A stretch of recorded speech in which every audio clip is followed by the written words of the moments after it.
शतं व्याय भोक्तव्यं सहस्रं स्नानमाचरेत् लक्षं विहाय दातव्यं कोटिं त्यक्त्वा हरिं भजेत।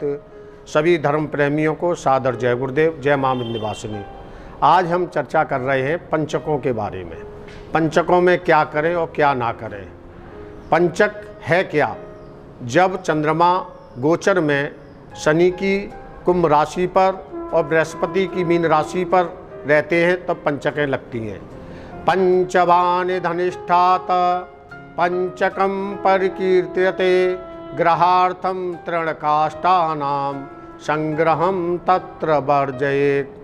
घर के लिए घास और कुसा का संग्रह नहीं करना चाहिए, लकड़ी आदि फर्नीचर नहीं खरीदना चाहिए, और बांस और दाह संस्कार के लिए कोई मृत व्यक्ति हो जाता उसका दाह संस्कार नहीं करना चाहिए। गरुड़ पुराण में कहा गया है यदि पंचकों में किसी की मृत्यु होती है उसका दाह संस्कार करने के लिए या तो आटे के 5 पुतले बनाएं या कुसा के 5 पुतले साथ में रख के ही दाह संस्कार करें, नहीं परिवारजनों पे, सगे संबंधियों पे या गांव में बहुत बड़ी विपत्ति की आशंका रहती है। कहते हैं कि कुसा और घास का संग्रह करने से पितृदोष आदि की संभावना रहती है, और फर्नीचर कुर्सी मेज आदि खरीदते हैं तो हमारे व्यवसाय में, कारोबार में व्यवधान आता है, व्यवसाय की उन्नति रुक जाती है। और घर के लिए यदि हम खाट और पलंग आदि खरीदते हैं हमारे अंदर अनिद्रा आ जाती है, निद्रा का रोग बढ़ जाता है और घर का माहौल बिगड़ जाता है, तनाव बढ़ जाता है।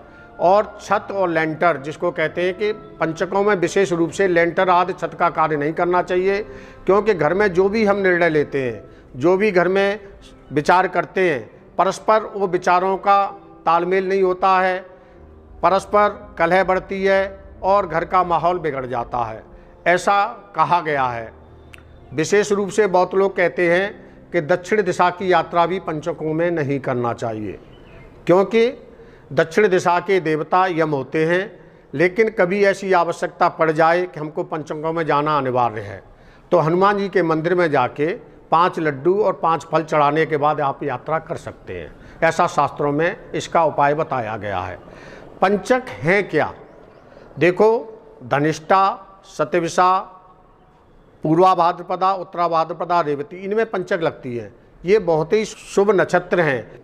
धनिष्ठा और शतभिषा ये चर संज्ञक नक्षत्रों में आते हैं। धनिष्ठा शतभिषा में चर कार्य जैसे वाहन खरीदना है, कोई कार्य हमको करना है, औजार खरीदना है, अस्त्र शस्त्र खरीदना है, यात्रा करनी हो, आप चर संज्ञक नक्षत्रों में कर सकते हैं। उत्तरा भाद्रपदा नक्षत्र जो है वो स्त्री संज्ञकों में आता है। विवाह, सगाई और स्त्री कार्य जो भी होते हैं, मूर्ति स्थापना, मंदिर आदि बनवाना। और रेवती नक्षत्र मित्र संज्ञक नक्षत्रों में आता है। आप किसी से समाधान कर सकते हैं, कोई आपका विवाद वगैरह चल रहा है उसका आपस में मिलजुल कर उस बात को ख़त्म कर सकते हैं। विशेष रूप से आप अपने सभी कार्य जो है विवाद, सगाई आदि के मुहूर्त भी कर सकते हैं, क्योंकि शुभ नक्षत्रों में इनकी गिनती आती है।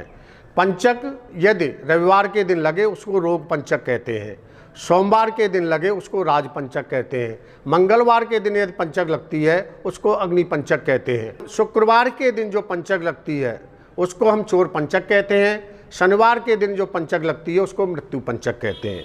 इनका ऐसा दोष है, विशेष रूप से आप दुरागमन का मुहूर्त भी केवल पूर्वा भाद्रपद नक्षत्र को छोड़ दें तो धनिष्ठा, शतभिषा, उत्तरा भाद्रपदा, रेवती दुरागमन के मुहूर्त भी कर सकते हैं। धनिष्ठा शतभिषा में मुंडन कार्य कर सकते हैं, ऐसे सभी मुहूर्त कर सकते हैं। केवल पंचकों में लकड़ी का संग्रह नहीं करना चाहिए, सबका अंतिम संस्कार नहीं करना चाहिए, और काष्ठ आदि का संग्रह नहीं करना चाहिए, फर्नीचर नहीं खरीदना चाहिए, लेंटल नहीं डलवाना चाहिए और छत नहीं डलवानी चाहिए। केवल ये कार्य वर्जित है। तो मन से सब निकाल दें कि पंचकों में शुभ कार्य नहीं होते हैं। पंचकों के जो नक्षत्र सभी शुभ कार्यों में लिए जाते हैं।